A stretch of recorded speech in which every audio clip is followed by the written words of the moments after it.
Estamos vivenciando a campanha Junho Violeta com o objetivo de conscientizar a população sobre a violência contra a pessoa idosa.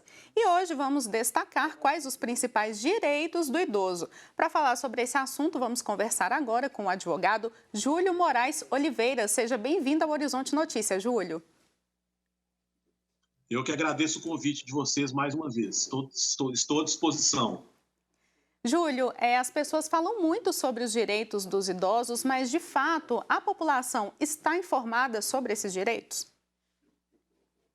Infelizmente, o que a gente percebe na prática é que a população não está informada a respeito desses direitos. Inclusive, agora em 2003, nós temos aí 10 anos da data da publicação do chamado Estatuto do Idoso, que é a Lei 10.741 de 2003, que é a lei que trata desses direitos básicos da pessoa idosa. E a maioria das pessoas idosas, infelizmente, ainda não tem conhecimento acerca do que está previsto nessa lei. São vários direitos, né? Dentre eles, direito de saúde, direito de alimentação, direito à habitação, e a maioria das pessoas, infelizmente, ainda não tem conhecimento acerca desses direitos. Ô, Júlio, e a partir de qual idade aí as pessoas são consideradas idosas e elas podem, então, ter os direitos previstos em lei? Bom, o Estatuto do Idoso prevê que é considerado como idoso a pessoa que tem idade igual ou superior a 60 anos. Só que existem algumas situações específicas no Estatuto do Idoso que prevê alguns direitos para idosos com acima de 65 anos.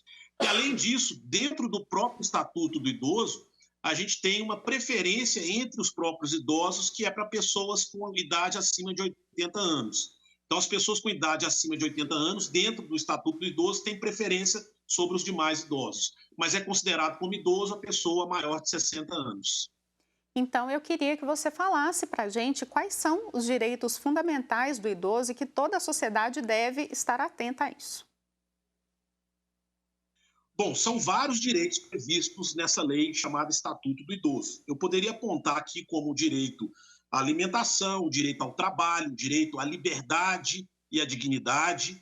Muitas pessoas acham que por a pessoa ser idosa, ter completado uma determinada idade, ela se torna incapaz. E isso é um erro que a sociedade muitas vezes comete.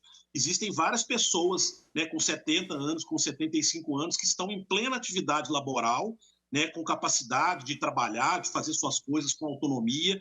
Então, esse estatuto vem exatamente para preservar os principais direitos dessa categoria de pessoas, que são consideradas pessoas mais vulneráveis na sociedade. Então, a gente tem essa legislação exatamente para proteger o idoso naquela fase da vida ali, que é uma fase mais delicada, uma fase que ele está com maior fragilidade.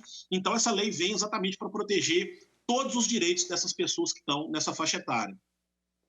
Ô, Júlio, e quando a gente fala de prioridade que o idoso tem em relação ao atendimento, a gente não está falando só de fila, né? Eu queria que você falasse as principais prioridades dos idosos hoje no Brasil. Não, não. Quando a gente fala de prioridades, inclusive prevista no Estatuto do Idoso, a gente tem várias prioridades. O idoso tem prioridade, por exemplo, na tramitação dos processos judiciais, né? Então, ele tem uma prioridade na tramitação dos processos judiciais. Ele tem também direito a descontos em eventos culturais, né? Desconto de 50% de meia entrada em eventos culturais. Ele tem direitos a remédios gratuitos pelo SUS, né? Pelas farmácias populares, então o idoso também tem acesso a esses direitos. Ele tem reservado nos estabelecimentos privados vagas privilegiadas para os idosos, então todo estabelecimento privado tem que ter vagas destinadas aos idosos. Ele tem também gratuidade de transporte público para os idosos acima de 65 anos, né? O transporte público municipal, então ele tem gratuidade nesse transporte.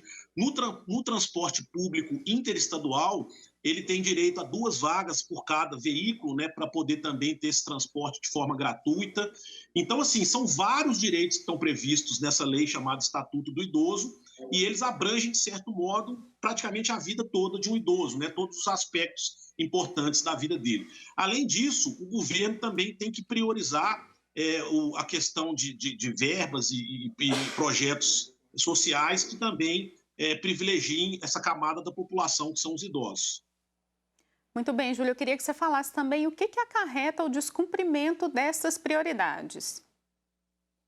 Bom, no próprio Estatuto do Idoso, a gente tem alguns crimes previstos na lei caso a pessoa desrespeite um idoso, né? Então, existem vários crimes, não só crimes no Código Penal, mas crimes específicos contra o idoso, né? No artigo 93 e seguintes do Estatuto do Idoso, a gente tem alguns crimes, né? Como deixar o idoso abandonado no hospital, maltratar o idoso, né? Então, existem vários crimes previstos na lei e as pessoas que imputarem nesses crimes podem responder por esses crimes aí que estão previstos no Estatuto do Idoso. Então, existe uma previsão criminal, né, caso uma pessoa distrate o idoso ou maltrate o idoso, e isso a gente tem previsto no Estatuto do Idoso lá, no artigo 93 e seguintes.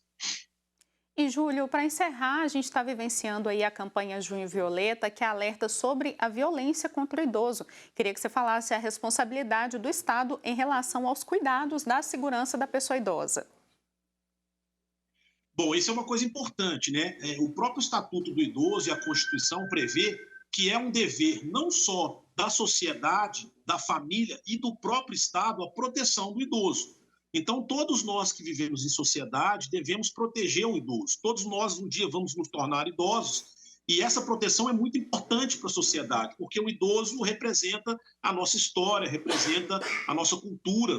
Então, existe um dever do Estado na proteção desse idoso e cabe principalmente ao Ministério Público, que é o órgão responsável, né, pela proteção aí dos incapazes, de um modo em geral, atuar na defesa dos idosos. Além disso, as pessoas têm que ficar atentas que existem delegacias especiais do idoso, né? Então, caso haja algum maltrato, alguma coisa relacionada a algum idoso, as pessoas podem procurar essas delegacias para fazer suas denúncias, né, para exatamente proteger essa parcela da população contra os maus tratos. Tá certo, Júlio. Muito obrigada pela sua participação e esclarecimentos aqui no Horizonte Notícia. Eu que agradeço mais uma vez, estou sempre à disposição de vocês.